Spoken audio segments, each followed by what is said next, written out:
FFA is an organization where we all belong, where we all learn, and where we all grow to become what the world needs next.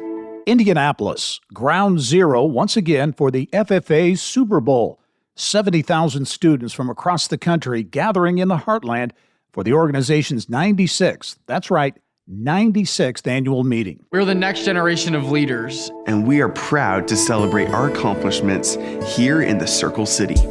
The FFA convention driving millions of dollars into Indiana's economy.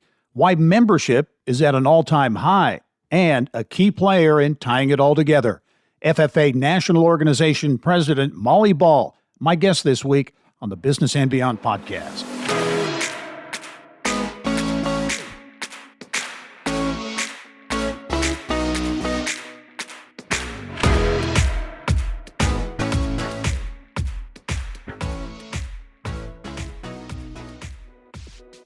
Hello and welcome to the Business and Beyond podcast presented by PNC.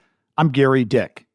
It is a big week in Central Indiana for the future leaders of America. Young people from all over the country here, walking around downtown wearing their all too familiar blue jackets, attending events at the National FFA's annual gathering. It is one of Indianapolis's biggest conventions, raking in roughly $40 million. And it's also a time to showcase potential careers for young people interested in agriculture.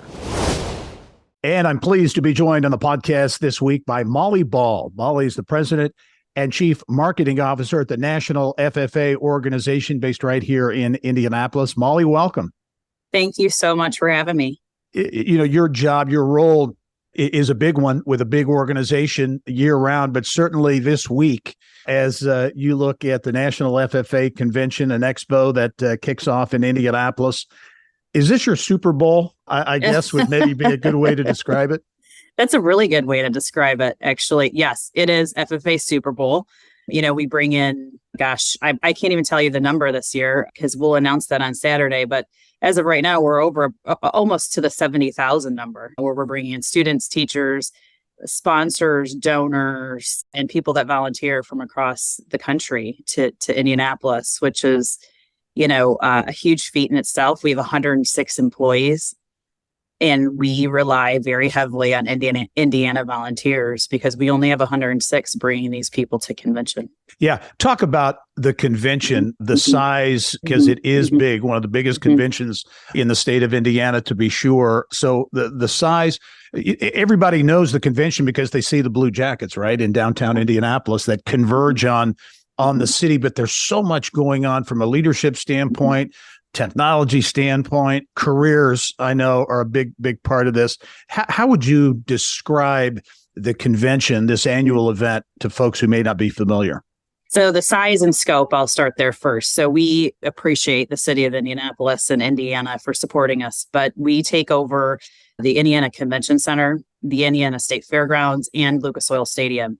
So our footprint is huge. And then we have programs for students that they can sign up for, like days of service. So they'll go into local nonprofits and serve in those local nonprofits all over the city. So to give back in a way, and it also launches their own thoughts on a service project. But also they do career success tours. So either on their way in to Indianapolis, or while they're here, they will go out into different communities like Beck's Hybrids, Corteva Agriscience, Fair Oaks Farms. They will go to different organizations and learn more about the career opportunities in the world of science and business of agriculture.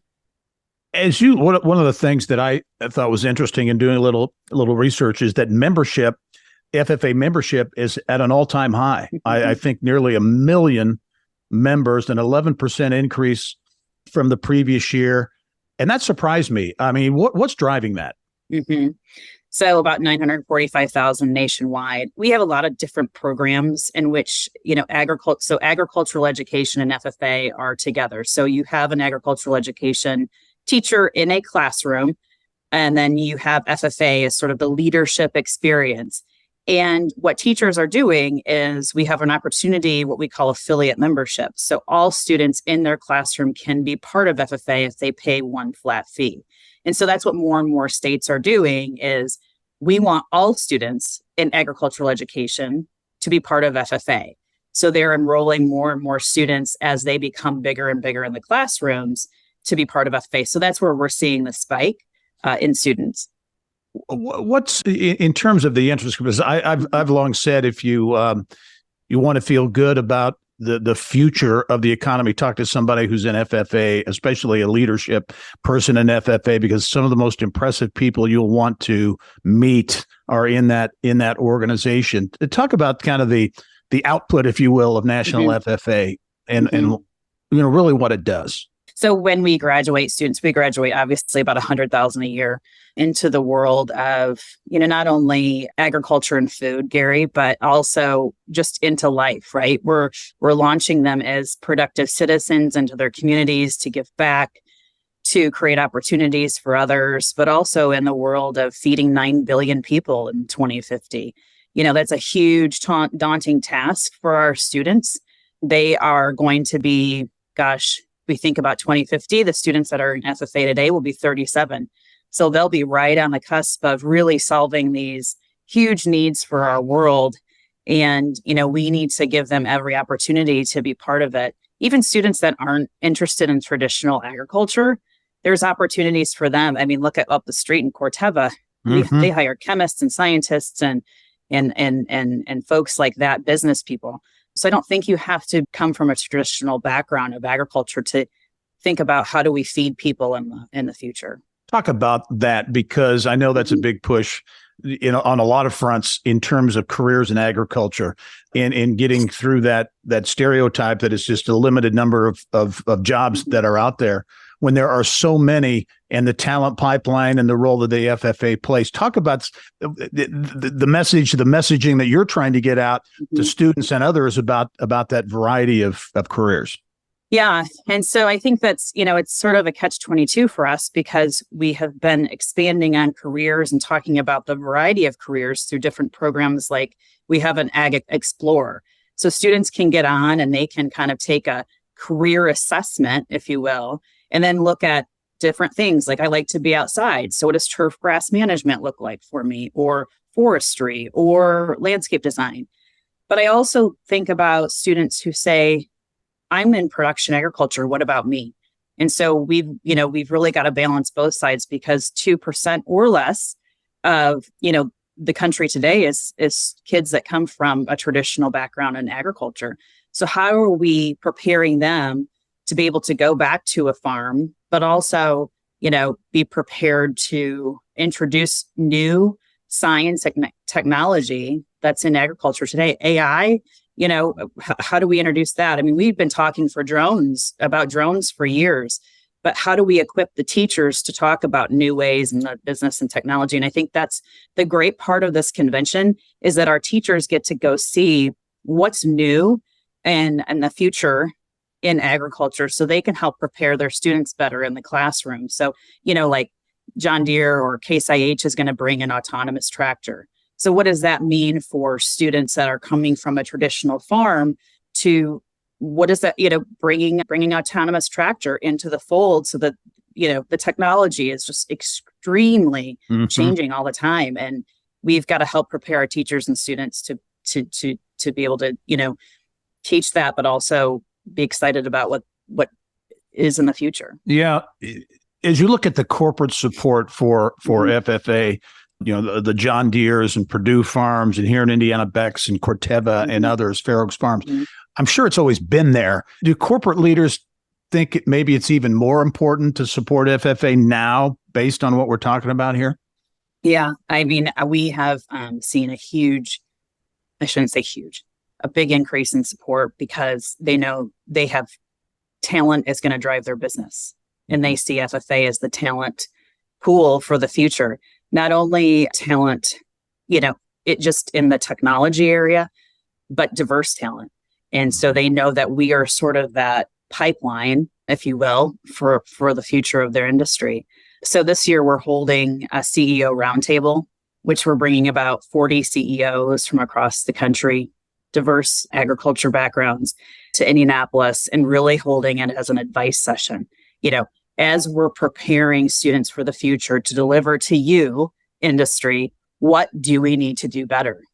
What do we need to, what's our strategic plan look like? What's our sort of moonshot, if you will, of how do we prepare students? Not only are we bringing CEOs back from various companies that support us, but departments of agriculture.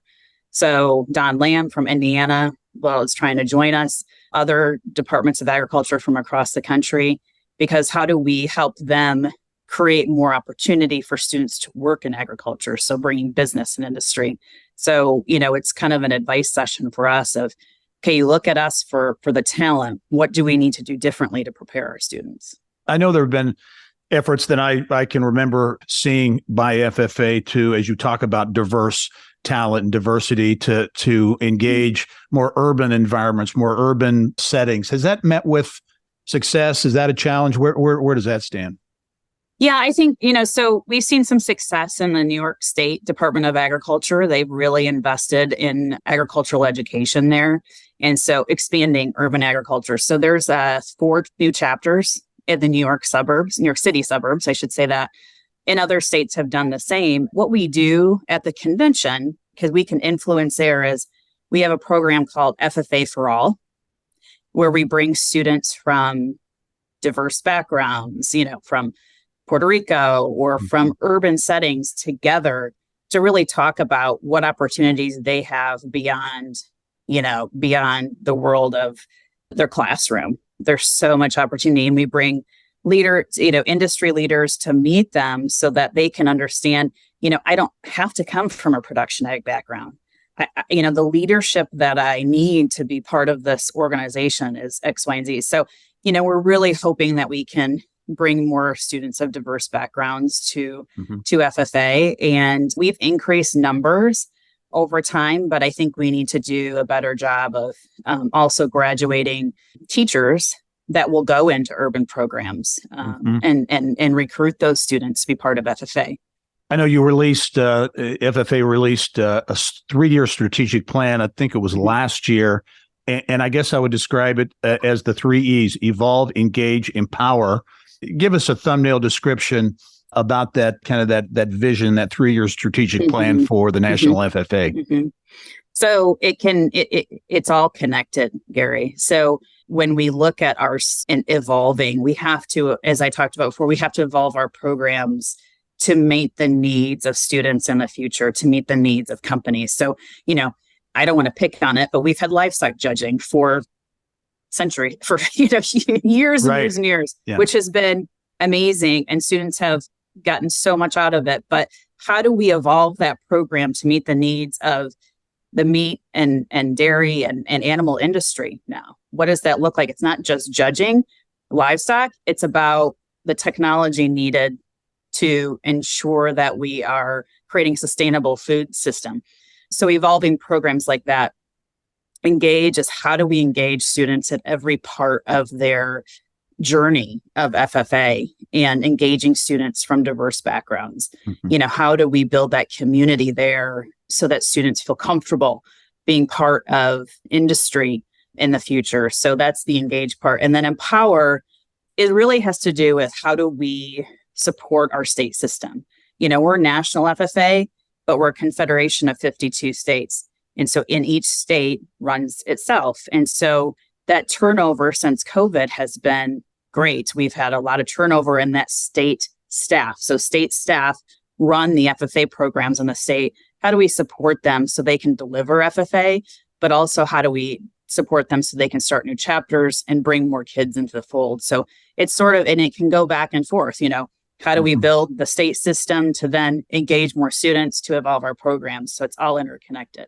How in terms of, we're going to go to a break here in a second, but as you're trying to attract more students, and you talked about that daunting task of feeding the world, which is out there for agriculture, does that, using that as a bit of a sales pitch and, getting students engaged to say, hey, we can change the world, help change the world. Is that part of the pitch maybe? Yeah. I mean, our vision is to prepare a generation of leaders who will change the world. And what does that mean? It means changing the community in Danville, Indiana. It means, changing the world by being another Norman Borlaug, and feeding people, starving people in Africa. it's whatever that student brings to the table, how they will change their own community and the world. It's a huge sales pitch, but I think there are things that there are barriers in school systems where students can't join. If it's an educational barrier, if it's a, technology barrier, there are things that, prevent students from being part of FFA or ag education and FFA. We need to broaden our programs. Here in Hamilton County, they're starting to look at how do they bring in ag education to classrooms. So Hamilton Southeastern has a program. Westfield just started a program, creating that sort of technical education for students. Do you sense that that made me think about, you talk about new programs, think at the university level here in Indiana, Huntington University, I know in Northeast Indiana has launched agriculture programs. Interestingly enough, doing a podcast with the president of the University of Southern Indiana, and he actually brought up the fact that he would love to engage the university in ag and ag-related programs. So it sounds like, from a higher education standpoint, that maybe ag's kind of a cool space to be in. Well, that's awesome. I'd love to talk to that president too, because I'm sure we can help. But like Sherilyn Pemberton's coming to the convention, to the roundtable, as well as Bernie Engel, the new department chair in the College of Ag at Purdue. Just, how can we help support them to bring more students into their universities and programs? I mean, you look at kids that are interested in computer science and technology. This is a cool industry to be in, especially with that, because it's ever evolving.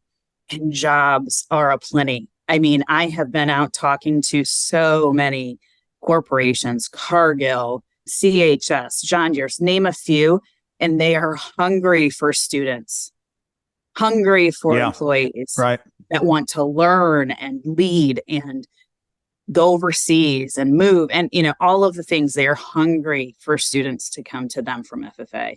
Much more with National FFA President, Chief Marketing Officer Molly Ball when we return, including her career path, and a lot more. That's when the Business and Beyond podcast returns.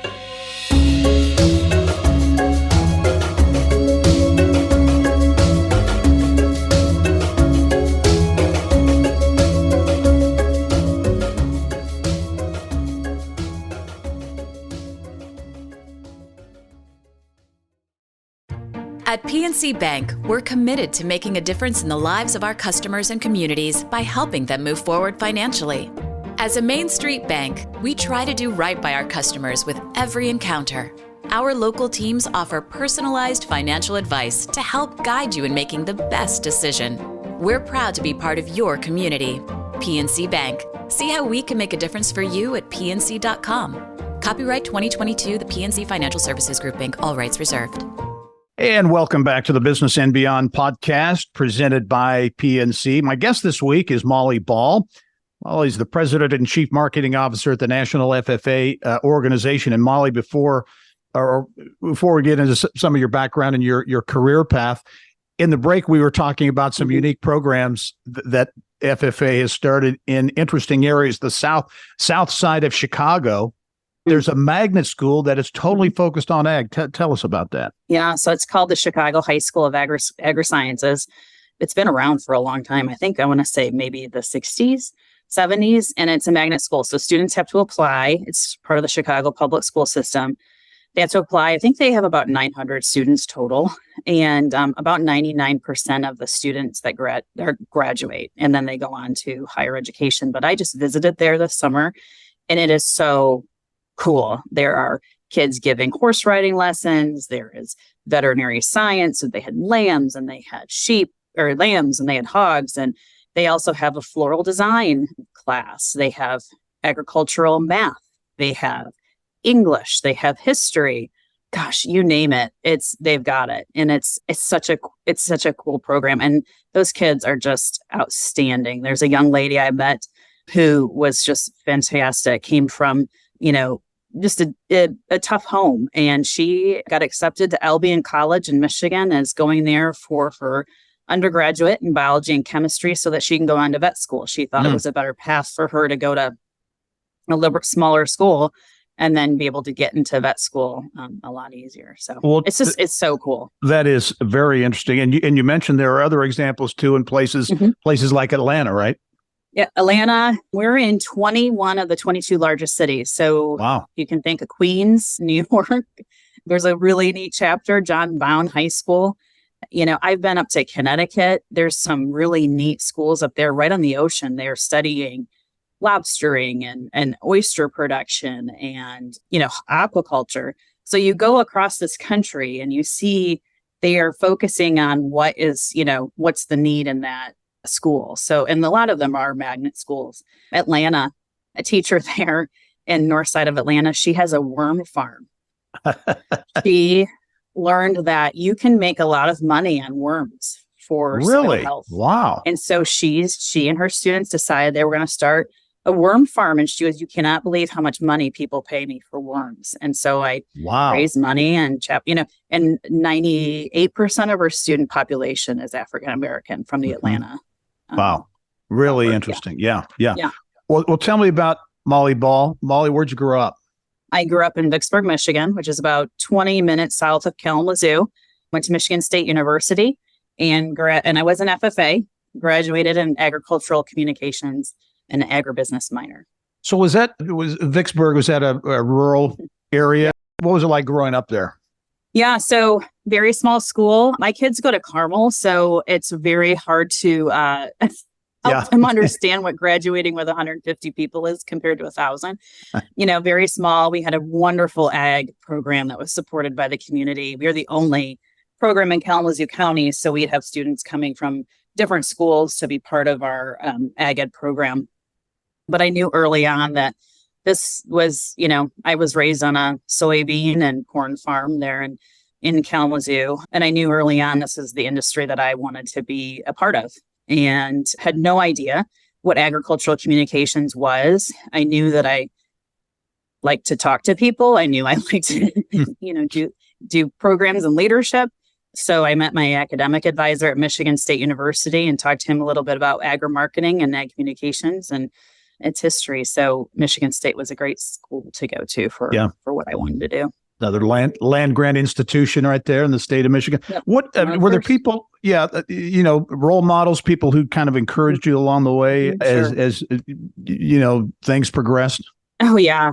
I mean, I call my academic advisor, Dr. Kirk Heinze, probably my second father. He was the one who encouraged all of us. And it wasn't just me. There was us. There was a lot of students that he was a huge role model to, and people along the way. Bill Stagg, if you remember Bill from FFA, he was my first boss at National FFA when I came to work there in 1998. He was an amazing communicator, amazing writer, always challenged us to do some really thoughtful work for the FFA.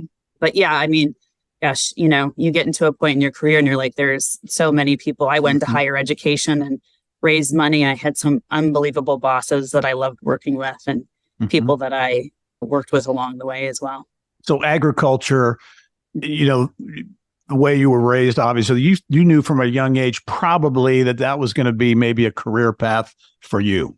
Yeah. I mean, my dad I was the kid, and the cabs look a lot different in planters and harvesters today than they did then. As a little kid, you sit in the back behind the cockpit chair, squeezed in between the window and the chair, and hopefully the window doesn't open, you fall out. Farm safety was thought of back then, but and he'd bring me out in grain bins and I had to push all the soybeans down so he could put them in the auger and so it was just part of my life. And my dad wasn't a full-time farmer. He worked at, if you remember, Upjohn at the time. Sure. Yeah. Upjohn Company, now Pfizer. But yeah, it was a great way to grow up. Love how I'm raising my kids here in Carmel, Indiana, but they miss something. They're missing that you have to get up and feed the animals at 6 a.m. and 7 a.m. Yeah. That I don't want to say work ethic. They got good work ethic, but the thought of something else relies on me, kind of thing. Yeah, absolutely. You mentioned higher education. You had a stint in higher education and fundraising. Yeah. And prior role at FFA, right? You headed up the foundation, which obviously is a big fundraising role. Talk about, obviously, that fundraising function is so important for any organization, but for an organization like the National FFA, critically important to engage the corporate community and others to support the mission. Yeah. So the foundation started back in the 50s with Harvey Firestone. And he realized that students needed resources to be able to excel in FFA. They wanted scholarships. And so he started a letter writing campaign. And he wrote to all of his friends at General Motors and Ford and John Deere, all of his friends at the time, because, they all needed tires, and started asking them, can you give to the National FFA? This is very important to me. So on and on and on. And now today, 75 plus years later, we're raising, this year we'll announce $28 million in fundraising for FFA. And it's not just national FFA, it's for states and local chapters too. So a lot of our sponsors not only give to national FFA, but it's been critically important that they give to local FFA chapters access dollars. What is critical need right now is students to be able to have access dollars to come to the national convention, to go to Washington Leadership Conference and other things. Scholarships is still a huge part of our fundraising every year. Students receive scholarships to go into higher education or a 2-year program. And then, of course, our programmatic fundraising. We've really focused on sustainability over the last couple of years and, helping students understand, and we writing curriculum to help them with sustainability opportunities, as well as diversity. How do we expand our programs to ensure that we're getting diverse pipeline? So there's been an evolution of our programs over the years, and sponsors are right there. And also, we've been building our individual donor program. I mean, if you think about the masses of alumni we have out there, we have like one of the largest. I mean, I came from higher ed fundraising too. And you look at the mass of alumni we have out there, it's millions, and we really need to sort of harness that philanthropy from our millions of alumni. I just learned that Dan Campbell, the head coach of the Lions, is a former FFA member. Is that right? Yeah. Yeah. Oh, that's interesting. Yeah, he played football at Glen Rose, Texas, was an FFA member. And so I got to figure out how I can get him to connect with him. Yeah. Involved. He could have used your tips against, they had a big game against the Ravens. They kind of got smoked, but he's doing a heck of a job. Boy, the Lions are certainly back. Molly Ball, it's been a real treat to catch up with you. And I know this is a very busy time for you. Good luck. Rest up. Because I know this week is going to be a big, exhausting week for you, but an important one for a lot of kids and certainly for the city of Indianapolis as well. Thanks. Yep. Thanks, Indy. Molly Ball, the President and Chief Marketing Officer of the National FFA Organization. Thanks to Molly, and thank you for joining us on this episode of the Business and Beyond podcast presented by PNC. It's a weekly conversation with achievers in business, sports, entertainment, and beyond. And you can download it at Apple or wherever you find your podcast and get Indiana business news 24/7 at InsideIndianaBusiness.com. I'm Gary Dick. Thanks for joining us. We'll see you next time.